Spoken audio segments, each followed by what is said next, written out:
énorme soir où les gens s'amusent et se déguisent, les âmes finissent morcelées, scellées lorsque l'enfance se brise. Horreur, mystère, un vent glacial, je vais trembler jusqu'en Antarctique. Légende urbaine, creepypasta, c'est l'heure du récit fantastique.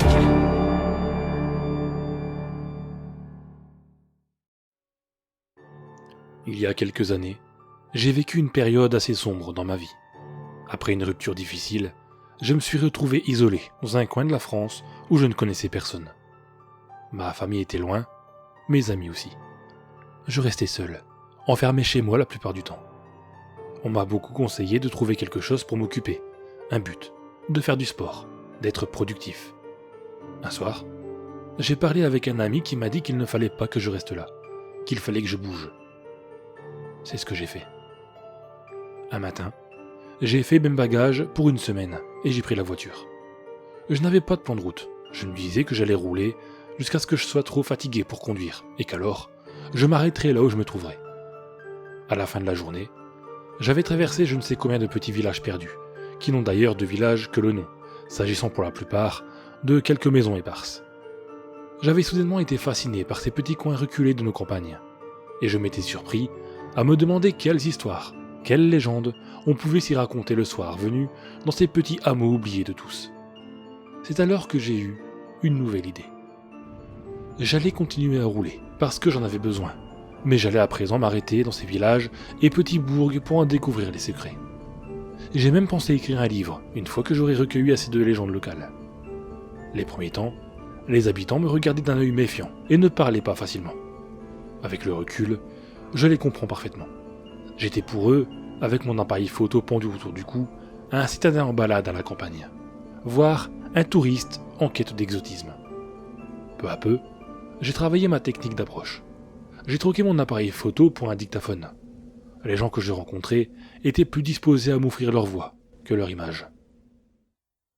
Cette première semaine de voyage sur les routes françaises n'aura pas été fructueuse. Je tâtonnais, et je subissais parfois des baisses de motivation, certaines en repensant, même sans le vouloir, à ma rupture passée. Entre-temps, j'avais également été rappelé par une entreprise dans laquelle j'avais postulé un peu plus tôt. Je devais commencer chez eux le 3 avril. Il me restait donc 3 semaines de temps libre, que je comptais bien mettre à profit pour retenter une nouvelle tournée des villages. Et ces 3 semaines, les amis, ont été les plus passionnantes de ma vie. En réussissant à gagner la confiance des habitants, j'ai découvert tout un nouveau monde, dont des histoires parfois dérangeantes. Comme celle d'une famille qui, le soir de Noël, avait été soudainement prise de folie meurtrière, chacun s'entretuant sans aucune raison apparente. Ou celle de ce garde forestier qui s'était pendu, convaincu que les chats de sa voisine venaient la nuit griffer sa fenêtre en lui intimant l'ordre de mettre fin à ses jours. Et il y en avait encore une autre. Les écuries du grand homme. À ma dernière semaine de prospection, j'avais noté assez de contenu dans mes carnets pour en tirer un petit livre. Le cœur lourd, je devais rentrer chez moi, en abandonnant toute cette liberté que j'avais pu ressentir sur les routes. C'est ainsi que, sans la chercher, cette histoire d'écurie est venue à moi. J'étais en train d'acheter un paquet de gauloises au bureau de tabac d'un petit village, quand 3 adolescents sont entrés dans la boutique. J'ai vite compris que la buraliste était leur mère, et elle n'avait pas l'air contente de les voir. Me laissant à mes cigarettes, elle s'était mise à les sermonner. C'étaient les gendarmes qui les avaient ramenés au bureau de tabac, car ils avaient traîné trop près d'un endroit appelé les écuries du grand homme. Quand tout ce petit monde s'est enfin calmé, j'ai cédé à la curiosité. J'ai appris que ces écuries étaient un endroit implicitement interdit dans le village. Il n'y avait pas de clôture, ce n'était pas un endroit privé, mais tous les habitants s'accordaient sur le fait qu'il ne fallait pas y aller. Bien qu'aucun interdit officiel n'empêchait personne de s'y rendre, les gendarmes avaient l'habitude de chasser tous ceux qui s'en approchaient. Je tenais la dernière histoire de mon livre. Je me suis aussitôt remis dans l'ambiance. Carnet à la main, j'ai arpenté le village à la recherche d'informations sur les dites écuries. Un agent municipal qui entretenait le parc communal m'a dit que l'endroit était dangereux, que par exemple, on avait retrouvé dans la vieille bâtisse le cadavre d'une jeune fille atrocement mutilée au début des années 2000. Une véritable chasse à l'homme avait eu lieu dans tout le village, sans jamais permettre de débusquer le coupable. J'ai interrogé le président du club de bridge, un septuagénaire natif du village qui m'a d'abord sommé de ne pas le questionner sur les écuries. Mais après avoir quelque peu insisté, et lui avoir payé une chope de bière au bar PMU du village, il m'a enfin raconté la légende qui était à la base de la réputation de l'endroit. Les écuries avaient été bâties au Moyen-Âge. Elles dépendaient à l'époque du château qui se trouvait non loin à la sortie du village. La forteresse avait subi les affres des 2 guerres mondiales, si bien qu'au tournant des années 50, ne subsistaient plus que les écuries qui ont fini par être rachetées par un particulier. Son but était, à long terme, d'acquérir les hectares alentours pour y construire un centre équestre. Mais peu de temps après, le projet a subitement cessé et le propriétaire a remis les écuries sur le marché. J'ai été assez déçu par le dénouement de cette histoire, et je sentais au fond de moi qu'il y avait autre chose. Hélas, le vieil homme n'était pas disposé à m'en dire plus, et cela, même alors que je lui proposais une nouvelle chope. J'ai donc jeté mon dévolu sur les autres anciens du village, qui m'ont tous, peu ou prou, raconté la même histoire. La création des écuries au Moyen-Âge, leur acquisition par le mystérieux propriétaire dans les années 50, et la disparition tragique de la jeune fille au début des années 2000. Malgré tout, j'avais toujours l'impression qu'on me disait pas l'entière vérité. Que s'était-il passé entre les années 50 et les années 2000 ? Lorsque j'évoquais la question, on me répondait par des haussements d'épaules ou des regards fuyants. J'étais prêt à abandonner lorsque je suis tombé, presque au hasard, sur une vieille dame qui marchait au bord de la route en cueillant des orties. J'ai tenté ma chance et je suis allé droit au but. Que s'était-il passé entre l'abandon des écuries et la disparition de la jeune fille ? Comme je le pressentais, il était bien arrivé quelque chose. Après le départ hâtif du propriétaire, les écuries étaient restées quelque temps à l'abandon avant d'être rachetées par un habitant du village qui avait fait fortune en vendant des tracteurs. Il avait passé un temps fou à retaper la vieille bâtisse. Il l'avait fait presque tout seul. Le travail fini, il était ensuite allé acheter des chevaux et envisageait même d'ouvrir un ranch où les visiteurs pourraient se payer des balades à cheval. Alors que son projet allait bon train, une nuit, l'habitant a reçu la visite d'un homme immense qui dépassait le haut de la porte d'au moins 3 têtes. L'étrange visiteur lui a alors parlé d'une voix caverneuse et ancienne. « Donnez-moi une de vos bêtes pour satisfaire ma soif. » La vieille dame a tenté de l'imiter, et durant un instant, elle a paru presque convaincante. Si bien que des frissons ont parcouru ma peau.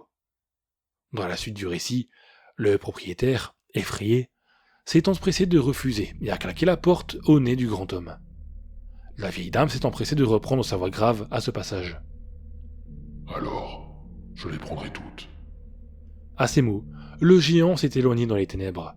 Le propriétaire, tremblant, s'est rué sur son téléphone pour prévenir la gendarmerie. Mais alors qu'il allait taper le numéro, il a entendu des hennissements. Ses chevaux hurlaient de terreur. Les cris terribles parvenaient jusqu'à lui comme si on les abattait devant sa porte. Ils étaient si forts, si assourdissants, qu'il est tombé au sol et s'est recroquevillé dans un coin, les mains sur les oreilles. Quand le silence est revenu, il a rampé jusqu'au téléphone et a enfin appelé les secours. Quand ils sont arrivés, ils ont découvert un spectacle macabre. Les écuries étaient maculées de sang, les bêtes atrocement mutilées, des têtes coupées, des mâchoires arrachées, des pattes brisées. Les portes n'avaient pas été forcées. Elles avaient été ouvertes comme par magie. Désemparés devant une telle vision, les gendarmes ont emmené avec eux le propriétaire qui n'a plus jamais été revu par la suite. Je ne savais pas quoi dire. J'étais à la fois effrayé et sceptique. J'ai aussitôt demandé comment elle pouvait assurer que c'était bien ce qui s'était passé alors qu'elle-même n'était pas présente cette nuit-là. Elle m'a dit qu'elle ne pouvait pas en être sûre, mais que c'était en tout cas ce que le propriétaire lui avait raconté au poste de gendarmerie où elle travaillait à l'époque. De plus en plus intrigué par cette affaire, j'ai demandé à cette dame si la maison qu'il avait habitée existait toujours. Et à ma grande surprise, elle était toujours debout, non loin des écuries. J'ai laissé cette vieille femme à ses orties et je suis monté dans ma voiture. Sans vraiment penser, j'ai agi. J'ai mis le contact, mais au lieu de tourner vers l'autoroute, je suis parti vers la forêt à la sortie du village, vers les écuries du grand homme. Je suis arrivé devant la maison alors que le soleil se couchait. Sa lumière dorée donnait à la forêt un air enchanteur. Les insectes bourdonnaient encore, faisant vaciller les fleurs dans leur passage. Une petite brise chaude soufflait sur mon visage, emmenant jusqu'à mes narines l'odeur des pins. Et la maison, bien qu'abandonnée, n'était pas délabrée. Au contraire, elle était même presque en bon état. Quelques carreaux avaient été brisés, mais je ne constatais aucune autre dégradation. Tout lieu abandonné de la sorte aurait normalement été tagué de partout. Mais pas celui-là. En fait, la bâtisse était en si bon état que j'ai presque failli frapper à la porte avant d'entrer. L'intérieur n'était pas aussi bien conservé que la façade, mais ce n'était pas non plus vétuste. Il restait ça et là des restes de meubles, des vieilles photos de famille, et même des emballages de nourriture. Je me suis assis sur un tabouret dans la cuisine, et je me suis surpris à trouver cet endroit étonnamment reposant. Il y régnait un silence relaxant, uniquement brisé par la brise légère qui soufflait au dehors. Je me suis penché sur la table à manger, et j'ai posé ma tête au creux de mes bras. Bêtement, je me suis endormi. Ces 3 semaines sur les routes, aussi agréables qu'elles avaient pu être, avaient été épuisantes. Lorsque je me suis réveillé, j'étais congelé. Et même si les journées étaient douces, les nuits gardaient leur fraîcheur de l'hiver passé. J'ai immédiatement regardé ma montre qui affichait 23 heures. J'avais dormi 3 heures durant, dans une position assez inconfortable, et mon dos ne manquait pas de me le rappeler. Je me suis levé, et j'ai regardé autour de moi. L'ambiance avait changé du tout au tout. Le silence que j'avais trouvé apaisant plus tôt dans la soirée était devenu oppressant. L'air avait lui aussi quelque chose d'étrange. Je ne saurais pas comment le décrire proprement avec des mots, mais je dirais qu'il semblait épais. Chaque inspiration était laborieuse, comme si l'oxygène peinait à se frayer une voie jusque dans mes poumons. Les murs étaient éclairés par la lueur pâle de la lune qui faisait ressortir toute leur imperfection. Ils semblaient couverts de pustules et de creux. Dehors, le silence était total. Le vent ne se donnait même plus la peine de mouvoir la cime des pins qui restaient immobiles, plantés là, m'observant de toute leur hauteur. Je n'avais clairement pas prévu de passer la nuit ici, et ce n'était toujours pas au programme. Sans savoir pourquoi, je me suis précipité vers la porte d'entrée. Dans ma hâte, je n'ai pas prêté attention à l'ombre gigantesque qui remontait lentement l'allée en direction de la maison. À vrai dire, je ne l'ai remarqué que lorsqu'elle commençait à gravir les escaliers qui menaient à la porte d'entrée. Le son lourd des pas qui faisait grincer les marches m'a ramené à la réalité. Je me suis immobilisé. Alors que j'essayais de rationaliser tout ce qui se passait, je ne pouvais m'empêcher de repenser aux histoires que m'avaient racontées les villageois. J'ai reculé jusqu'à ce que mon dos heurte le mur, puis j'ai fermé les yeux, et j'ai compté jusqu'à 3. Quand je les aurais rouverts, tout aurait disparu. En fait, j'étais sans doute en train de rêver, et j'étais encore assoupi sur cette table. 1, 2, 3. 3 coups ont fait trembler la porte. Une silhouette immense s'est penchée au carreau, semblant regarder à l'intérieur. Je me suis collé au mur comme si je pouvais m'y fondre.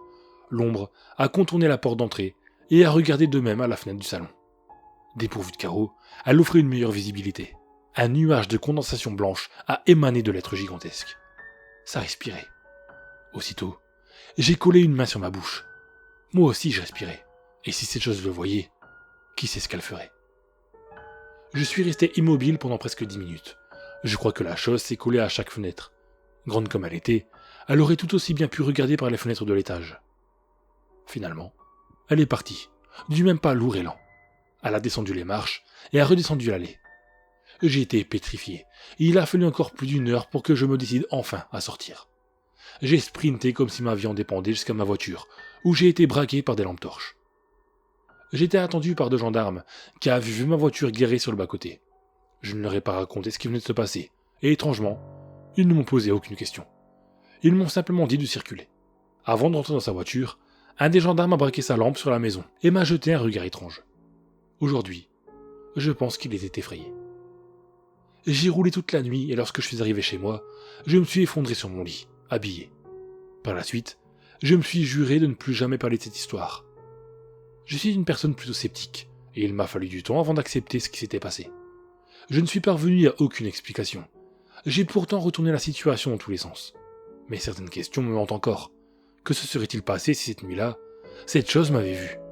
En fait, peut-être même qu'elle m'avait vu. Était-ce le fameux grand homme?